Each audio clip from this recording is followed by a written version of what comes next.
Hey BLZ buddies, it's Stu here. So today we're going to be talking about what Anton LaVey thought of the LGBT community. And we're going to judge it entirely upon his writings because, I didn't know him. Neither did you, probably. We really need to set the scene to understand LaVey's writings. So it's 1966. Homosexuality is illegal here in the UK and across the USA. Police are regularly going into gay bars and raiding them and arresting people who are kissing. This is what it was like when LaVey founded the Church of Satan. So when he, in the Satanic Bible, wrote this passage, saying that homosexuality should be accepted, he was really well ahead of his time. At the time, he was really well ahead of his time. Remember, Stonewall hasn't even happened yet, so this really was a big deal. Things of course, bear in mind, this statement doesn't exist in a vacuum. COS really is, in terms of define themselves against Christianity. So you might think to yourself, well, maybe he only accepted the gays because the Christians were against the gays. But when we actually look into it, I don't think that was the case. Bear in mind, he lived in San Francisco because, of course, 60s was the time of the flower power and free love and all that kind of stuff. So it's kind of like a weird fusion of the kind of anti-Christian, spooky kind of iconography. But it also, in a way, was very 60s to say, let's accept the gays, let's be liberal, let's let people just do what they like as long as they're not hurting anyone else. In a way, that's a very San Francisco 60s kind of thing. In a way, it's just COS, in spite of the fact the iconography doesn't seem to marry up with what we imagine when we think of the 60s, in a way, LaVey was very much a product of 1960s San Francisco. But that doesn't mean he wasn't sincere. We know this because, according to Burton Wolfe, gay men were prominent in the early church. These included cult gay film director Kenneth Anger, who went on to make a film called Invocation of My Demon Brother, and, oh, look who it is! As we'll see later on in LaVey's writings, LaVey had a really good understanding of gay men's culture, and I think we can credit Anger for this. You can see here and in other films by Anger that leather culture, homosexuality, and Satanism was recognized as having a meaningful intersection even as far back as the 1960s. Anger wasn't just another member to LaVey, he would later become godfather to LaVey's daughter Zena. So clearly there was a level of acceptance in early COS that we would take for granted today, but back in the 1960s would have been quite rare. Anyone who understands queer politics overall knows that cis-white gay men are overrepresented throughout queer history, so this isn't much of a surprise that it occurs in Satanism as well. The two most famous LGBT people who are claimed to have been part of COS are both cis-white gay men. So Kenneth Anger, already mentioned, and Mark Almond of Soft Cell. Mark Almond is name-dropped in the foreword to the Satanic Bible as someone who was an inverted commas card-carrying member. But let's look at what Mark Almond actually says about his time with COS. In an interview with Loud and Quiet entitled Mark Almond is Not a Satanist, little hint there, Mark gives his account as such. That was a theatrical joke that got a bit out of hand. A friend of mine, Boyd Rice, who's this experimental musician, was a priest of Anton LaVey, who founded the Church of Satan. Boyd said he wanted to do this ritual where he ordained me into the Church of Satan, and I thought, well, why not? So we went into this special little stone place in this garden, and we did this crazy little ritual. It seemed like a good idea at the time, but it got a bit out of hand afterwards. For some reason, people got really freaked out by it. I just thought it was something quite theatrical. It was quite fun to see people's reaction to it, though. People got quite upset. So what about Kenneth Anger? He doesn't identify as a Satanist either. He says he identifies more with paganism. So what could have put off even these most privileged of LGBT people from self-identifying as LaVeyan Satanists? What about the lesbians? Well, we can't really discuss lesbians in the same breath as gay men because the way they experience homophobia is totally different. Lesbians experience homophobia through the prism of sexism. This means gay men are centered in most conversations about, inverted commas, homosexuality, in the same way we think of men for other supposedly gender-neutral identities like doctor or pilot or scientist. This is reinforced by the fact that almost all of LaVey's writings are written with male pronouns, and I would suggest a male audience in mind. The Satanist that LaVey writes about in all his texts is always referred to as he. So when LaVey writes that homosexuality should be accepted, this is really a message for straight male Satanists to accept homosexual male Satanists. So my point is that gay men in LaVey's world are not just accepted, but embraced for their maleness. And in LaVey's very gendered ideas about Satanism, that makes them privileged over not just lesbians, but all women. You see, women in LaVey's writings are relegated to a separate text, which from start to finish is some of the most purified misogyny you will ever read. One example is him defending gay men from a totally fictional idea he has about straight women preying on gay men. The folly in attempting to charm a self-aware homosexual.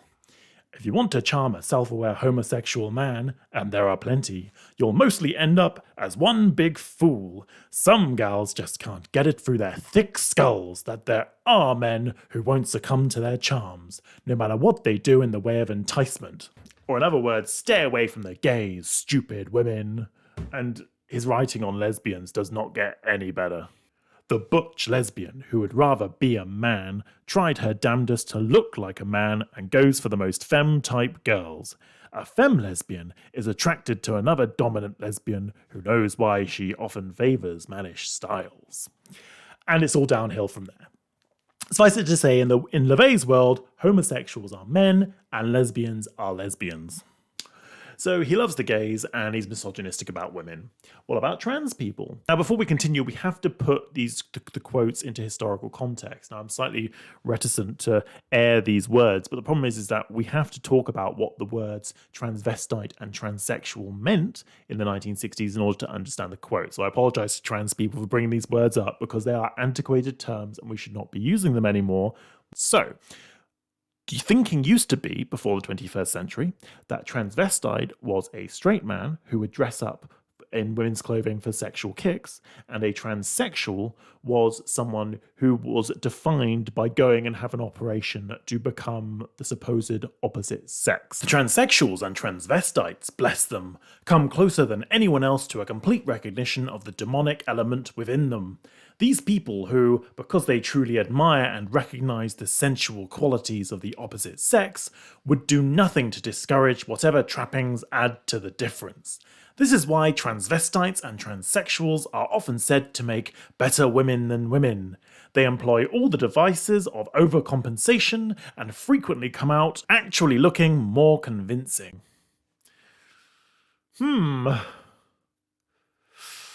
He continues. But then not everyone with a desire to change his sex can be a Christine Jorgensen, even though, as Miss Jorgensen puts it, it could be as common as the nose job. So who was Christine Jorgensen? Well, she was quite pioneering trans woman. She had what we'd call today gender confirmation surgery, but she went for this in 1952. I mean, in 1952, you know, people didn't even know this was even a thing. Like there were no doctors in the United States who were doing it. I think she flew to Sweden, I think it was, to actually have this done because it just wasn't even a thing. And even that doctor had only done this once or twice himself. So, you know, she was a real pioneer, and she spent the rest of her life giving talks and educating people about transsexual, inverted commas, people. It takes a great deal of self-realization and courage to know oneself so well as to decide to turn one's majority self into the body it represents, if that body happens to be the opposite from that which you wear about. Anton, support for trans people getting me choked up. It's a brief moment of clarity in what is otherwise the most misogynistic piece of shit. If you're ever confused because you hear a lot of trans people say, oh, we shouldn't be using the word transsexual, and then you see a Twitter account of certain famous trans people going, oh, transsexual is the correct term, blah, blah, blah, blah, blah. Basically what it is that they're boomer trans people who back in their day, transsexual was the word that people used. So that's where that kind of confusion kind of comes from. Anyway, Christine Jorgensen was really pioneering. And you'll notice that Anton LaVey here is, he's using the correct pronouns. In 1971, he refers to her as Miss. There are people today who don't use the correct pronouns for trans women.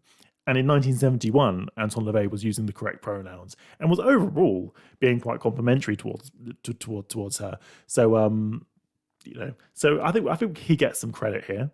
Of course, today trans politics is, I mean, it's much more than just male to female trans binary transsexual people. So would he pass the test today? I think that's probably unlikely. But again, as I keep on saying, the thing with LaVey is that for the time he was there, for his time, he was well ahead of most people. And then he kind of stays there, basically. So as the rest of society catches up, he kind of stays where he was whilst he was still ahead, kind of thing. So that's the brief overview of LaVey's ideas and thinking on queer people. I apologize to anyone not yet mentioned, but remember, I mean, he died in 1997, and so much of what we think and believe today about being queer is 21st century, has been done in the 21st century. A lot of it even within the past 10 years, So, and also the fact that he wasn't around to write stuff about queer people in the 21st century, maybe you might have dodged a bullet. Why do I say that? Well, let's take a look at some more LaVey quotes. So let's play Troll, Truth or Trash, LGBT edition, the game where we take LaVey quotes and decide if he's trolling, he's speaking the truth, or if he just needs to go in the trash. First quote. Amidst all the plumage, leather, SM, posturing and drag is an aura of gut reaction sex. Homosexuals have not been duped by the prudes and are the beneficiaries of heterosexual stupidity and pliability. Homosexuals are the only people who have approached sexual freedom. This is a good example of probably anger's influence on LaVey. And I'd say the leather daddies at any pride parade would agree with this, so he's speaking the truth here. Cheesy Roqueforts, blue cheese, oil and vinegar, etc. is similar to the male scrotal odour and reminiscent of a locker full of well-worn jockstraps. This is naturally, subliminally appealing to predominantly heterosexual females, passive males, and males with homophile tendencies. He's clearly trolling us here, okay? And can I just say, ew? Next quote. The main difference between liberated and non-liberated women is that liberated women are enslaved by homosexual men.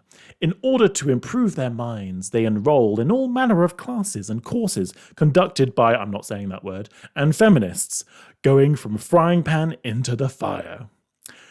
This is clearly trash. I mean, there is no conspiracy by gays and feminists against women. So, yeah.